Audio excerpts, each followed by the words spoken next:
او زمونږ محفل به تر سبا وي او چاته چې مور نارې واخي هغې دي ځي نه. السلام علیکم ورحمت الله وبرکاته. د خوږ چینل FM 93 خوږو اوریدونکو، ستاسو خوږ RJ حیات ګل تعالی شاه تاسو سبای هر کلی ستړي مشي او خواږه سلامونه. اوریدونکو څنګه حال دي؟ طبیعتونه، مزاجونه، حال احوال، کلی ولس، چم گاون، هر څه ټیک ټاک دي. امید لرم د پاک رب نه چې تاسو ټول به ټیک ټاک یې، فټ فاټ به یې، ښه خوشحاله به یې، ښه په موج مستۍ سره به یې او د زندګۍ د دې رنګینو نه به ښه خوندونه او مزې اخلی که نه. روز به هم د خیره سره ډېره زیاته ښکلې، زبردسته، شانداره، مزېداره، ښه ډېرو زیاتو خوشحالو سره، ښه سمو ډېرو زیاتو کامیابو سره تېره شوي وي که نه. جناب که تاسو ته پته وي چې هر کله هم کوم ورځ سبا کېږي تاسو له مونږ له د ځان سره سمې ډېرې زیاتې خوشحالۍ او کامیابۍ راوړي که نه. خو بیا دا انحصار په مونږ باندې کېږي چې دغه خوشحالۍ او دغه کامیابۍ ترلاسه کوو که نه ګرځو چېرته غمونو پسې ډډې مږو، چېرته ناکامو پسې ډډې مږو. هر کله چې هم تا ته خوشحالي او کامیابي ملاویږي هغه به تا ته ستا د خپل سوچ مطابق ملاویږي، هغه به ستا د پوزیټیو سوچ په بدله کې ملاویږي. او هر کله چې هم تا ته ناکامي ملاویږي نو هغه به او یا تاسو ته خفګان ملاویږي، پریشانی ملاویږي، هغه به ستاسو د نیګیټیو سوچ د وجې نه ملاویږي. نو په کار دا دی چې مونږ د ورځې آغاز په یو ښه سوچ سره کوو، په دې نیت سره کوو چې مونږ باید د قوم ملک خدمت کوو، مخلوق خدا به خدمت کوو. نو تاسو ګورئ د هر طرف نه به تاسو ته خوشحالي او کامیابي ملاویږي. د دې نه علاوه جناب د جمعې مبارک ورځ ده، نو که د چا په کورونو کې ودونه ښادیانې منګیانې وي، فنکشنې وي، ډېر دې مبارک شي. د چا برډیز دی، الله پاک دی وکړي چې د هغې په ژوند کې دا ورځ بار راشي، سره د ډېرو زیاتو خوشحالو راشي. او که څوک بیماران وي الله پاک دی هغې له روغ جوړ صحت ورکړي، یعنې کې روغه سټه دی الله پاک ورکړي. کال کولی شئ په 09165155093 باندې، میسیجز کولی شئ په 8881 باندې.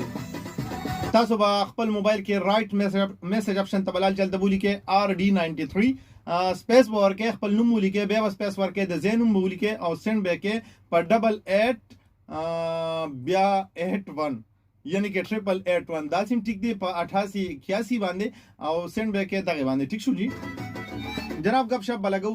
پروګرام کې به ډېرې خبرې اترې کوو. نن چې کوم ټاپک دی نو هغه به ډېر بهترین تاسو ته ولګي او تاسو به هغې کې ډېره زیاته دلچسپي مو واخلئ. زه هر کله داسې ټاپک راوړم چې هغه ستاسو د ټولو دپاره وي او هغه زما دپاره وي، ستاسو دپاره وي او موږ سره ریلیټډ وي، موږ سره هغه زمونږ وي. بس موږ داسې انسان په هغې کې خلکو ته ښکاري دا ټپې په موږ پښتنو باندې ولې ښې لګي.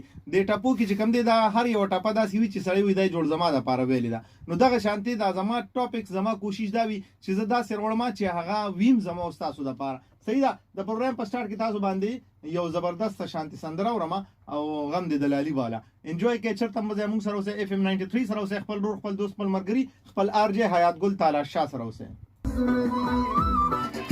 ویلکم بیک اوریدونکو، تاسو ښه ګورئ د FM 93 ماده به لیکيږي حیات ګل تعالی شاه پروګرام ته به لیکيږي روډ خالد. کوم ځای ته چې دماغ اگریسی سوادیر ته چک درامین ګورا بټخیلا بونیر څخه کور درګه مردان تخبین او خار ثوابه ما سره کوهات اٹک پېښور 400. جناب کا سوق دی په خپل کورونو کې دیرو کې مشران دي، کشران دي، لوی دي، کواړه دي، کزاړه دي، ټول ته په پروګرام روډ خالی کې ویم هر کله او ستړي مشي. جناب تاسو د هفته د وسینګ تیر شوې د اختر نه پس تاسو وخت څنګه تیر شو؟ زه خو د اختر نه پس نوم راغلی غیر حاضر وم، خو هغه ستونزې وې د هغې په وجه باندې نوم او اوس د خیر سره راغلی یم نو حاضر یم. خو ما هسې ستاسو تپوس کوو که نه او زه په خپله ټیک ټاک وم. ښه اکثر خلک وایي د دې وجه نه راغلي چې بیمار وو یا څه، خو زه ټیک وم شکر الحمدلله. که چا مس کړی یم هغې ډېره مننه او څوک چې زما په نه راتلو خوشحال و د هغې هم ډېره مننه. د دې نه علاوه د فیسبوک په لیکه دې وخت کې مونږ آل اوور د ورلډ چې څومره زمونږ سره فرینډز دي هغې ګوري او لګیا دي کتیم شي RJ حیات ګل تعالی شاه. د دې نه علاوه زمونږ چې کله پروګرام ریکارډ شي نو بیا زمونږ د یوټیوب زمونږ د FM یو چینل دی ما په خیال چې ریډیو دلبر RJ's ګروپ د هغه تاسو سبسکرایب هم کوئ، هغه تاسو چک هم کوئ او صابر بھائی د هغې دپاره هڅې کوي، کوششونه کوي تاسو له نوي د RJ's نوي ویډیوز تاسو دپاره شیر کوي نو اپلوډ کوي، هغه هم ګورئ. اوس هم لګیا دی صابر ریکارډینګ کوي. نن چې کوم دی نو نن تاسو دپاره ما یو داسې ټاپک راوړی دی چې ما څنګه تاسو ته ووایي چې هغه به زمونږ او ستاسو د زندګو سره هغه ریلیټډ دی، هغه زمونږ او ستاسو دپاره دی. او زما کوشش هر کله هم دا وي چې زه داسې ټاپک راوړم چې هغې کې زه او ته دواړه یو